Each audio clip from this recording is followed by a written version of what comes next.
Çok basit bir şey. Turp suyu. Nasıl yapıyorum bunu?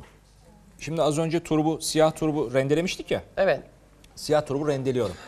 Rendeledikten sonra güzelce elime alıp sıkıyorum. Suyunu dibinde biriktiriyorum. Evet. 1 bardak su olana kadar. Oo. 1 bardak su yaptım. Tamam. Yanında 6 yemek kaşığı ev sirkesi, elma sirkesi. Elma sirkesi. Probiyotik çok önemli. Evet. Çocuğunuzun alerjik öksürüğünü engellemek için de yapmanız gereken şey aslında probiyotik vermek. Biz burada elma sirkesiyle probiyotik veriyoruz. 6 yemek kaşığı elma sirkesini de koydum.